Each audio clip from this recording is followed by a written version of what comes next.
않겠습니다. 오늘 우리가 이제 7교회 보고 있는데요. 그 중에서 오늘 두 번째로 서머나교회 주시는 하나님의 말씀 이제 받기로 하겠습니다. 자, 서머나교회입니다. 자, 서머나라는 뜻은 모략이라는 뜻이 있어요. 모략. 이 모략은 썩은 것을 이제 썩지 않게 하는 그런 기능이 있고요. 죽은 살을 다시 회생시키는 그런 기능이 있다고 합니다. 그리고 향유로도 쓰임받고요. 향기가 아주 좋다고 하죠. 그래서 모략은 부활을 상징하는 그런 약초로 불려지고 있다고 합니다. 이 서머나는 AD 100년에서 313년 동안 있었던 그런 도시인데요. 이 시대에 기독교 박해가 환란이 아주 최고로 극심할 때였다고 합니다. 그래서 이 서머나에는 또 무역 도시로서 아주 부유한 도시였고 상업으로 굉장히 이렇게 유명했던 도시라고 합니다. 학문과 과학과 의술도 발달되었고요. 또 아시아의 면류관, 또 아시아의 꽃이라고 불릴 정도로 그렇게 정말로 아름다운 도시였다라고 그렇게 알려져 있습니다. 그리고 철저하게 로마에 충성하는 그런 도시였어요. 충성과 신실성을 로마에 보여줌으로써 자유를 누릴 수 있는 특권을 얻었다고 합니다. 로마한테 충성함으로. 황제 예배 중심지였어요. 1년에 한 번씩 이렇게 시민들은 가이사 재단에 가서 분향하고 증명서를 받았대요. 그래서 자유를 누리는 것이죠. 근데 가서 거부하게 되면 그 즉시 사형에 처해졌다고 합니다. 엄청난 황제의 숭배 사상으로 있던 그런 도시였습니다. 오늘 이제 서머나교회 보는데 이 서머나에 있던 교회는 누가 설립을 했는지는 알려지지 않고 있다고 해요. 그런데 이제 그 교회의 초대 감독자 목사님은 사도 요한의 제자였던 폴리갑이라는 사람이 그곳에서 감독으로 있었다고 합니다. 이 폴리갑은요, 주님을 만물의 주권자로 믿고 만유의 심판자로 믿고 있었고요. 예수님의 심판주로 다시 오실 거라고 가르쳤고 오직 말씀에 순종하는 삶을 강조했던 그런 목사님이라고 합니다. 그 당시에 많은 순교자들이 있었는데 이 폴리갑도 그때 순교를 했습니다. 로마 총독이 이 폴리갑을 화형틀에 이제 묶어놓고 산채로 묶어놓고 이렇게 말했다고 해요. 내가 너에게 마지막 기회를 주겠다. 마지막 기회를 주는데 한 번만 예수 안 믿겠다고 해라. 한 번만. 그러면 내가 너를 풀어줄 거다. 네, 풀어줘서 그 다음에는 다시 믿든지 안 믿든지 네 마음대로 해라. 한 번만 부인해라 라고 했대요. 그럼 풀어주겠다고. 근데 그런 조건이면 여러분 얼마든지 할 수 있는 상황이잖아요. 한 번만 부인하면 되는 거예요. 다시 나와가지고 믿으면 되는 건데 여러분 폴리갑은 그렇게 할 수가 없었다고 해요. 이렇게 말했다고 해요. 평생 주님은 나를 한 번도 배신 안 했는데 내가 어찌 그런 주님을 배신할 수 있단 말이요. 그리고 그 자리에서 기도하고 주님을 찬양하고 주님께 모든 영광 올려드립니다 하고 그곳에서 산채로 불에 태워져서 순교당했다고 합니다. 주님을 향한 온전한 믿음을 지켰던 이 폴리갑 목사님이었습니다. 주님께서는 지금도 여전히 우리를 한 번도 떠나지 아니하시고 한 번도 버리지 아니하시고 우리를 배신한 적이 없으십니다. 그런데 우리는 어떻습니까? 틈만 나면 배신하고 틈만 나면 주님과 상관없이 살고 틈만 나면 주님 마음 아프게 하고 주님을 서운하게 하고 그렇게 살고 있지는 않은지요. 오늘 이 시간 오늘 저와 여러분에게 이 폴리갑 목사님과 같은 믿음이 다시 회복되시기를 바랍니다. 아멘. 서머나교회 특징은 뭐가 있냐면 주님으로부터 책망을 받은 적이 없어요. 책망은 없고 칭찬만 받은 교회입니다. 여러분 주님께 칭찬을 받는다라는 거 얼마나 기쁜 일입니까? 할렐루야. 아멘. 그렇지 않습니까? 우리들도 책망 없이 칭찬만 받는 저와 여러분이 되시기를 바랍니다. 또한 우리 교회도 정말 우리 아름다운 교회가 주님께 칭찬만 듣는 그런 교회가 되기를 간절히 소망합니다. 자, 이제 서머나교회에 나타나신 주님의 모습을 보기로 하겠습니다. 8절을 봅니다. 먼저 8절 읽습니다. 시작. 서머나교회의 사자에게 편지하기를 처음이요 나중이요 죽었다가 살아나신 이가 이르시되. 자, 서머나교회 주님의 나타난 모습이 어떤 모습이었냐면 처음과 마지막 되신 분으로 나타나셨대요. 예수 그리스도는 영원한 주권자이심을 믿으시기를 바랍니다. 영원하신 하나님께서만 온 세상을 주관하실 수 있는 것입니다. 그래서 로마서 11장 36절에 보니까 만물이 그로 말미암아 있고 그에게로 돌아갈 것이다 라고 그렇게 기록이 되고 있습니다. 그러니까 온 세상 우주 만물의 주관자는 바로 하나님 한 분이시라는 것이죠. 그것을 말씀하고 있습니다. 그래서 온 세상의 주관자로 처음과 나중이 되시는 예수님으로 나타나셨다는 것이고요. 두 번째는 죽었다가 다시 살아나신 이로 나타나셨다라고 기록하고 있죠. 예수 그리스도는 부활의 주님으로 나타나셨어요. 주님은 분명히 십자가에 죽으셨습니다. 그러나 3일 만에 다시 부활하셨습니다. 예수님은 그래서 부활이요 생명이십니다. 우리가 주님을 위해 죽는다 할지라도 우리 주님은 우리를 다시 영광스러운 부활로 우리를 일으키실 것을 믿으시기를 바랍니다. 반드시 우리를 살리십니다. 아멘. 그러므로 예수님을 믿는 자들은요, 두려움을 두려워할까요? 안 할까요? 하지 않습니다. 왜? 다시 살아날 거니까. 부활할 거니까. 할렐루야. 그래서 예수 믿는 사람들은 죽음을 그렇게 두려워하지 않아요. 그러나 세상 사람들은 죽음이 끝이라고 생각하기 때문에 두려워합니다. 엄청 무서워하지요. 자, 부활의 주님께서는 우리 고난받는 성도들에게 그래서 큰 힘이 되고 위로가 되고 용기가 되고 소망이 되신다 그 말입니다.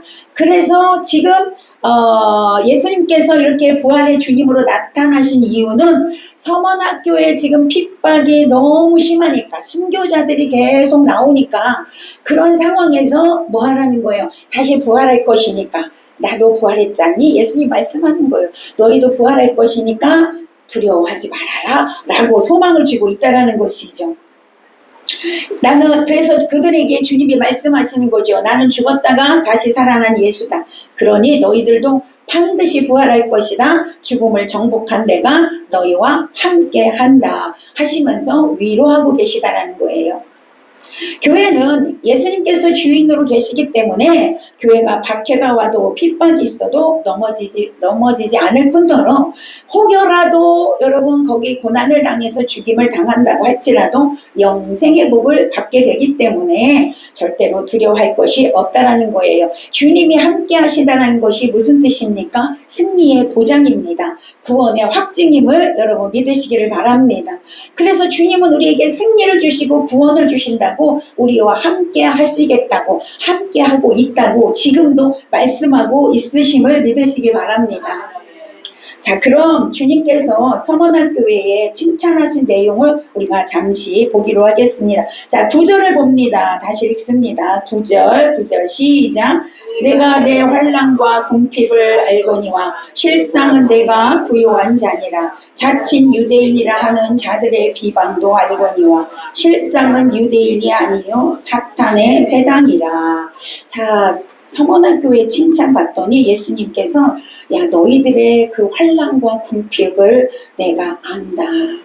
여러분 저는 이 안다라는 말씀을 들을 때 정말 가슴이 뭉클합니다.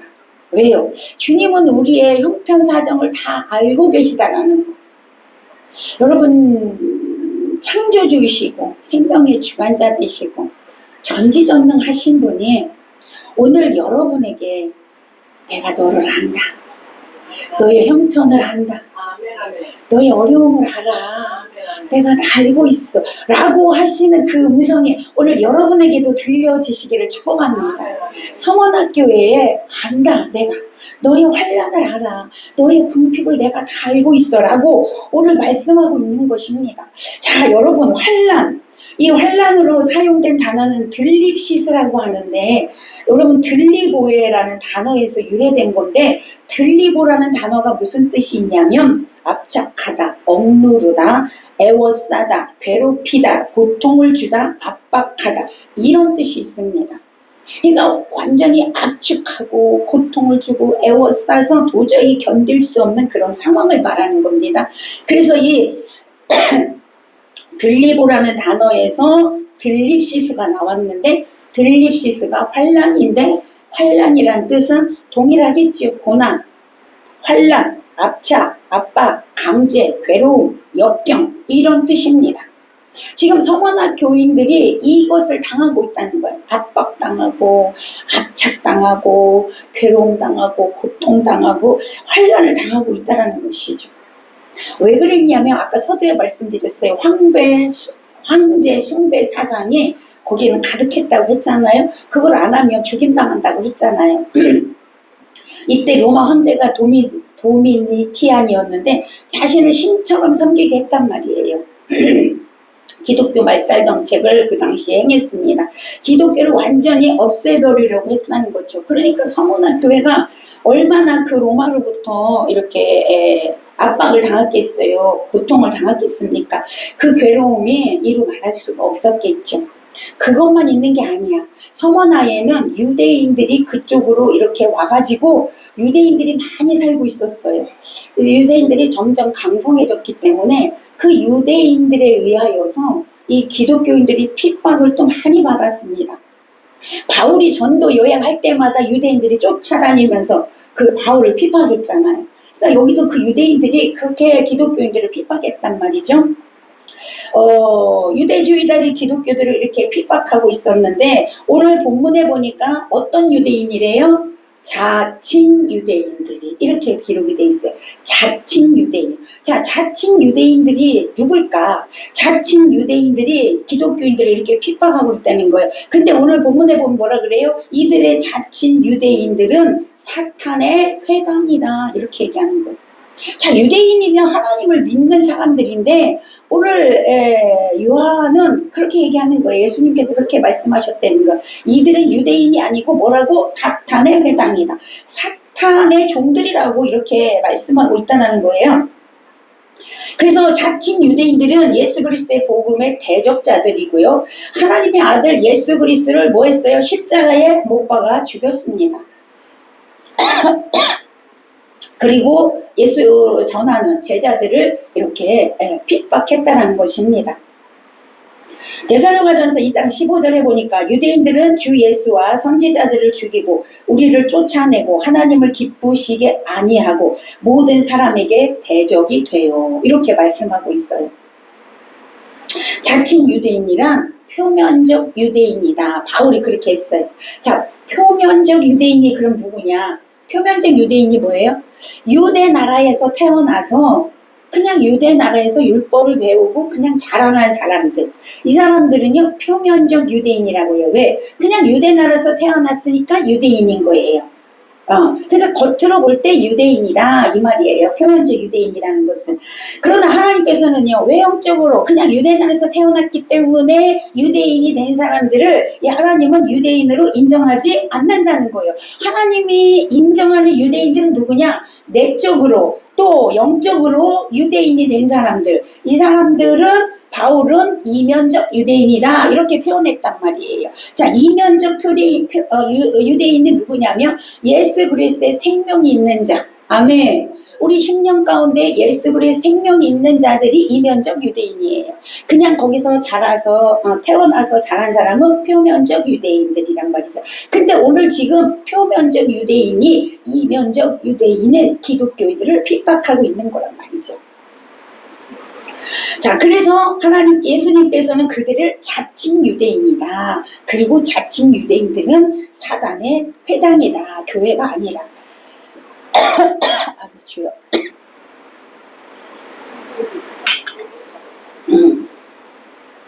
자, 그래서 기독교인들은 그런 핍박을 받아야만 했습니다. 유대인들의 핍박, 로마인들의 핍박을 받아야만 했어요. 어떤 핍박을 받았냐면 아까처럼 순교하는 핍박을 받았지만, 일을 안 줍니다. 일을 할 수가 없어요. 사업을 할 수가 없어요. 장사를 못해요. 직장을 잡을 수가 없습니다. 그러니 얼마나 힘들겠어요. 그러니까 아까 예수님 뭐라고 했어요? 너희 환난과 뭘 안다? 궁핍을 안다. 일을 할 수 없으니 가난할 수밖에 없죠.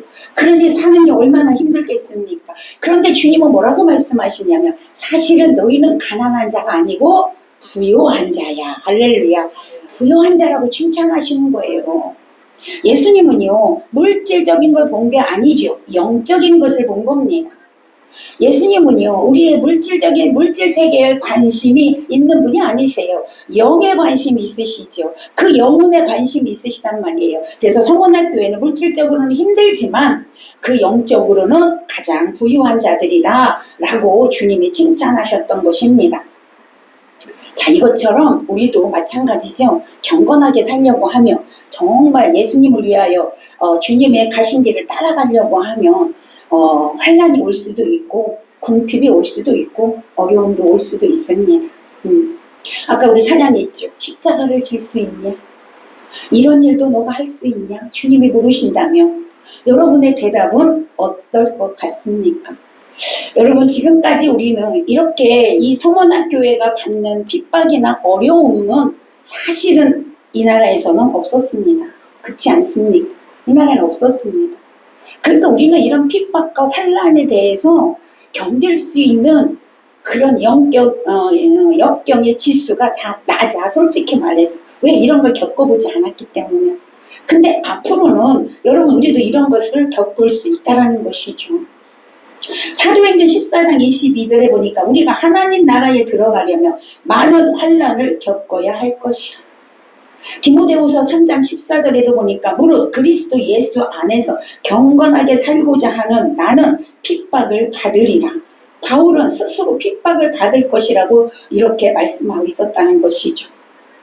주님의 제자가 된 우리는 영원한 생명을 얻기 위해서는 환난과 핍박과 궁핍이 온다 할지라도 이것이 당연한 것이다라고 생각하시고 견뎌내야 될 줄로 믿습니다. 여러분 우리 교회도 뭐 육적으로 보나 모든 면에 봤을 때 연약하고 부족하고 궁핍해요. 그러나 여러분 주님이 보실 때는 실상은 우리 아름다운 교회는 부유한 교회다. 아멘. 우리 아름다운 교회 성도들은 부유한 성도들이다. 이런 칭찬을 듣는 저와 여러분 되시기를 소망합니다. 자, 두 번째 성원학교회 주님께서 권면하는 말씀이 있습니다. 10절입니다. 10절 보겠습니다. 10절 시작. 내가 고난을 두려워 말라. 볼지어다 마귀가 장차 너희 가운데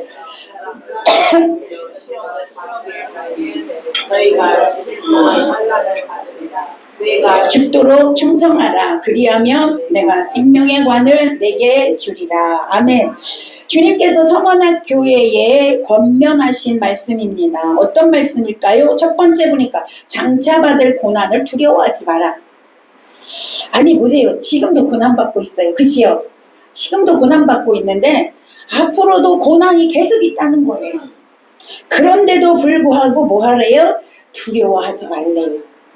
앞으로 고난 계속 받게 되는데 두려워하지 말고 용감하게 싸우라는 거예요.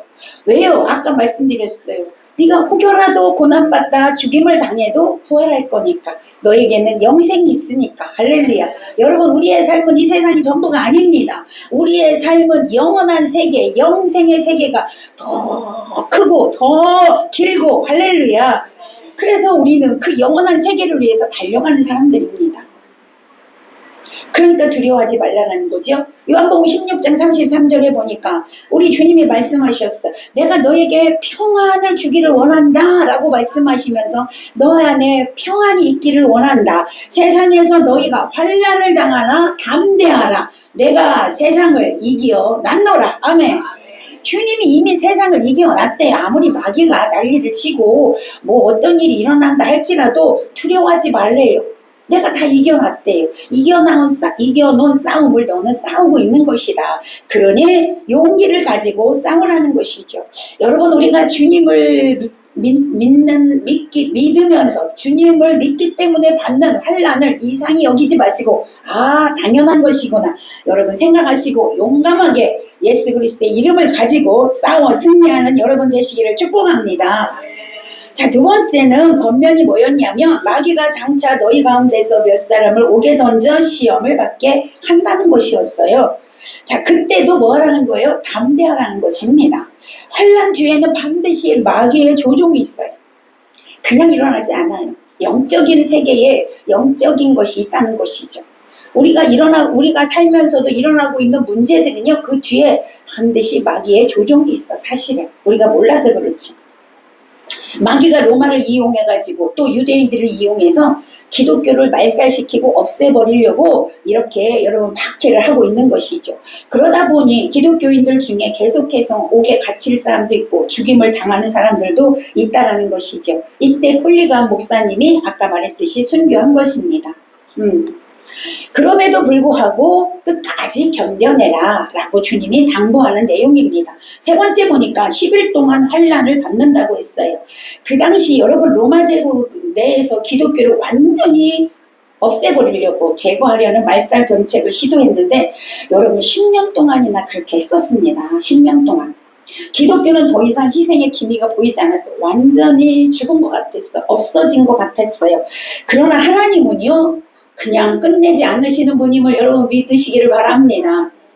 하나님은 이러한 최악의 시간이 끝나게 하시고 AD 313년에 콘스탄티누스 황제를 통하여 기독교를 다시 일으켜 세워주셨습니다. 세상에 다시 빛을 보게 하셨습니다. 여러분 놀라지 마세요. 결국 로마가 그렇게 기독교를 핍박했는데 로마의 국교가 기독교가 된 줄로 믿으시기 바랍니다. 하나님이 반전을 일으키십니다. 언제나 우리 하나님은요, 이렇게 끝까지 가는 것처럼 보이나 역전의 명수이십니다. 여러분 역전의 명수이신 하나님을 믿으시기를 바랍니다. 여러분이 지금 힘들고 어렵고 나는 끝이야, 나는 할 수 없어, 나는 절망 가운데 있어 라고 할 때 그때 다시 일어설 때임을 믿으시기 바랍니다. 주님이 역전시키신다는 사실이에요. 역전의 하나님을 찬양하시기를 바랍니다. 할렐루야. 자, 그래서 여기서 10일이라는 숫자가 뭘까? 많은 학자들이 의견이 분분합니다. 10일이라는 숫자. 자, 제한된 시간을 의미한다라고 보는 사람도 있고요. 어떤 분은 압박과 고통의 시간을 꽉 채운 숫자다라고 그렇게 해석을 하시는 분들도 계시더라고요. 그러니까 어쨌든 이 숫자는 하나님은요, 항상 무슨 일을 하실 때 그 수가 차야 돼요. 여러분 나중에 이제 요한계시록의 끝에 보면 주님이 오시는데 그때 오실 때도 언제요? 14만 4천 명 이스라엘의 14만 4천 명이 채워져야 오신다고 했잖아요. 그런 식으로 항상 기도도 여러분 차야, 양이 차야 하나님이 응답하셔요. 눈물의 병에 눈물이 차야 하나님은 일하셔요. 그러니까 여러분은 말씀도 차야 되고 기도도 차야 되고 할렐루야. 여러분 채우시기를 바랍니다. 하나님 채우기를 원하신다니까요. 그러면 우리가 열심히 기도하는데 왜 아직 안 일어나 일이 이루어지지 않느냐? 기도의 양이 아직 안 찼다는 거야 여러분. 그러니까 채우시기를 바랍니다. 하나님은 악도 가득 찰 때 심판하신다는 거지요. 가나안을 이스라엘 백성들에게 주실 때 하나님이 언제까지 기다렸냐? 가나안의 악이 가득 찰 때까지 기다리셨단 말이에요. 그러니까 여러분 저주도 그렇고 축복도 그렇고 양이 차야 되는 거예요. 양이 차야 축복받고 저주도 죄가 양이 차야 가득 차야 하나님께서 심판하시는 것입니다. 그래서 그때다. 그렇게 볼 수가 있다는 것이죠. 또 10일이라는 숫자는 아까는 어떤 제한된 시간이라고 했습니다. 그래서 이 제한된 시간 그러다 보면 이거 보면 기독교인들이 핍박과 환난을 받는 것은 계속 있는 게 아니라 어떤 제한된 시간까지만이다. 그러기에 주님은 견디라고 말씀하고 있는 것입니다. 끝까지 충성하라는 것이죠. 앞으로 이런 일들이 일어나게 되더라도 두려워하지 말고 끝까지 신앙을 지켜서 죽도록 충성하라. 이렇게 말씀하고 있는 것이죠. 죽음 앞에서 죽음을 당하는 최후의 순간까지 충성하는 저와 여러분 되시기를 축복합니다. 여러분 충성은 뭐냐? 끝까지 하나님을 믿는 게 충성입니다. 끝까지 믿는 것이. 죽음의 순간까지 믿는 거예요. 요한계시록 12장 11절에 보니까 또 여러 형제들이 어린 양의 피와 자기들의 증언하는 말씀으로써 그를 이겼으니 그들은 죽기까지 자기들의 생명을 아끼지 아니하였느니라. 아멘. 죽기까지 믿음 지켰다는 거예요. 여러분, 죽으면 한 번 죽지 두 번 죽습니까? 그치요? 한 번 죽지 두 번 안 죽어요. 네. 그러니까 조금 더 살다 죽으나, 네? 지금 앞서서 죽으나 죽는 건 똑같다 이 말이죠. 그러나 여러분, 주님을 위해서 순교하면 그 축복은 어마어마한 거다. 어마어마한 거란 말이죠. 그래서 폴리갑이 그렇게 하고 순교 당한 겁니다. 여러분, 오늘날도 마찬가지로 우리나라에서는 이러한 핍박이 없지만 지금도 팔레스타인 지역에서는 수없이 예수 믿는다는 것 때문에 순교 당하고 죽어가는 사람들이 많습니다. 앞으로 우리에게도 여러분 생명을 건 그런 충성이 요구할 때가 올 수 있다는 것입니다. 충성이라는 건 아까 믿음을 지키는 거라 그랬어요. 신신함으로 지키는 거예요. 변함없이 믿음 지키는 거예요. 주님은 우리에게 맡은 자에게 구할 것은 충성이라고 여러분 고린도전서 4장 2절에서 말씀하셨습니다. 이렇게 여러분 충성된 자들에게는 우리 주님께서 주시겠다고 약속한 또한 축복이 있다는 거예요. 그게 뭐예요? 오늘 보니까 생명의 관을 주시겠대요. 생명의 관. 자, 생명의 관은요, 경기장에서 승리하는 자에게 주어지는 승리의 관을 의미하는데, 이 승리관은 하나님을 사랑하고 그 사랑을 지키기 위해 충성한 자들에게 주시는 상급의 약속입니다. 사실 이 생명의 관은 면류관인데, 이 면류관은 우리가 생각하는 것처럼 쓰는 게 아니고, 이 생명의 면류관은 영광을 뜻하는 겁니다. 그래서 영생의 영광에 동참하게 해주시겠다, 그런 뜻입니다. 영생을 주시겠다는 거죠. 생명의 관이라는 것은 영생을 주시겠다는 거예요. 그래서 서머나 교회가 순교적인 신앙으로 주님을 섬긴 결과 이 세상에서는 모든 것을 빼앗겼고 목숨까지 빼앗겼지만 주님은 생명으로 영생의 영광으로 갚아주시겠다고 약속하고 있는 것입니다. 마태복음 24장 13절에도 말씀합니다. 끝까지 견디는 자는 구원을 얻으리라. 할렐루야. 이 말씀을 들은 서머나 교회 교인들은 얼마나 위로가 됐겠어요. 막 용기가 나지 않겠습니까? 그래서 하나님께서는 예수님은 이렇게 그들을 위로하시고 용기를 주시는 또한 말씀을 하셨다는 것이죠. 오늘날 우리들도 마찬가지죠. 이러한 환란이 온다 할지라도 죽음이 온다 할지라도 죽음을 두려워하지 말고 끝까지 충성해서 영생에 이르는 자가 되어야 될 줄로 믿습니다. 자, 그러나 믿지 않는 자들과 충성하지 않는 자들에게는 영생이 보장되어 있지 않다라는 것이죠. 주님을 배반하고 떠난 자에게는 영생의 영광이 보장되어지지 않는다는 사실입니다.